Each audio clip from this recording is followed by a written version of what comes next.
I'm here with Andrew Shore. He's one of our third-year residents. He is on a teaching service at Children's Mercy right now. Andrew, world wants to know, climate change, is it real or is it a hoax?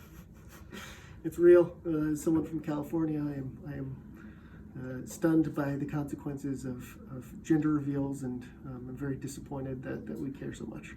Yeah, man, home of the pistachio.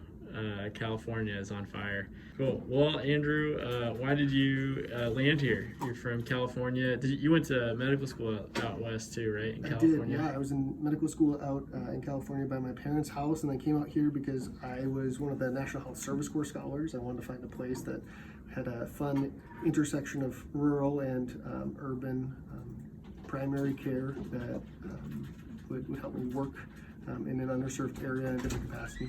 So chose this one specifically for that, along with its fantastic teaching potential. Okay, cool. And what have you enjoyed about Kansas City?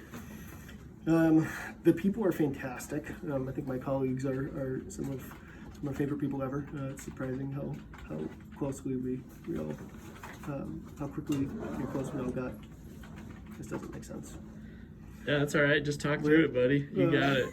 Killing it right now. The MedPeds people are some of like the closest people that I have in terms of friends and basically family at this point. I didn't expect it coming in. The city's fun. There's lots of good beer and barbecue, obviously, and lots of fun shows, although less so in COVID. I think that's about it. What's the biggest animal you would try to take down to save one of your MedPeds colleagues? A blue whale, I think, is about as big. I'd be tempted to try and take down a blue whale, pig leg or not. Yep. That's literally as big as it gets. I've never seen footage of a blue whale being aggressive, but I can imagine it's terrifying. I don't know that you would last very long. I feel like I'd probably do fine. It's the giant squids I'm concerned about, so yeah. That might be too far for me. Woof. Okay. All right. Anything that you wish you had known about residency while you were applying? Yeah, I mean, stocking up on ramen is probably always a good life choice. But no, I feel like you learn as you go.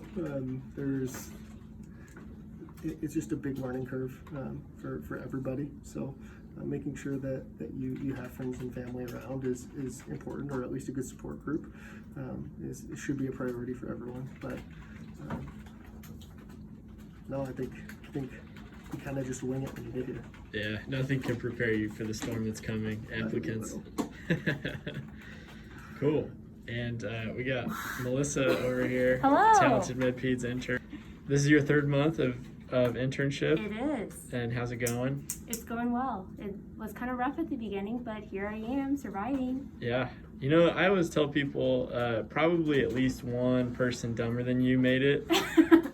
And so I would just like to hold on to that thought that someone dumber than me has done this. So I'm completely capable. What wonderful life advice. Yeah, and then it's tempting to sort of seek that person out just so that I can make sure I'm staying a little bit ahead of them. But yeah. Don't succumb to that temptation. What's been your favorite part about transitioning from a medical student to doctor? I think it's just a whole different approach. Just because as a medical student, you definitely have good ideas and you definitely matter and you have the most time, and so I think you know the patients the best and have time to kind of think through it. As an intern, you're like trying to do that but also focus on learning the system, and now your name is doctor and that has a whole different connotation. So I think it's just a big year of growth and is like challenging in ways that you really weren't challenged when you were a medical student. What made you want to be both an internist and a pediatrician? Oh my gosh, because there's things I love about both. I think as a pediatrician, you definitely have to have a high level of emotional intelligence, dealing with kids who sometimes can't articulate what's going on with them. And then I think having the extra complexity of, with parents and caregivers adds another level that challenges you as a physician. As an internist, I think it's a whole different approach because a lot of these adults have, chronic medical problems that may or may not have to do with their life choices. And so I think it's a whole different aspect in terms of counseling them. So I like the unique challenges that both sides have, and I think it makes you a better physician when you're able to treat both sides. Yeah. What's the grossest thing you've seen in the last 3 months? We saw an abdominal abscess, and they got like 15 cc's of gross white stuff out of it. So. Anything you wish you had known before going into intern year? Yeah. I think I knew intern year was going to be challenging, but I think emotionally going through it, it's still, I don't know, you go home every single day thinking about the mistakes you made and feeling super inadequate. So I think it's a period in which you have to be really forgiving and give yourself a lot of self-grace.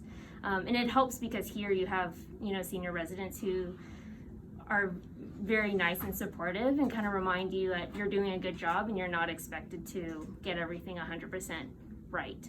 So the fact that they'll stick up for you even when you're the one beating yourself down is great. Well, thanks for sitting down with me. Of course. You guys can get back to work now. Sorry for taking you away from your new lecture.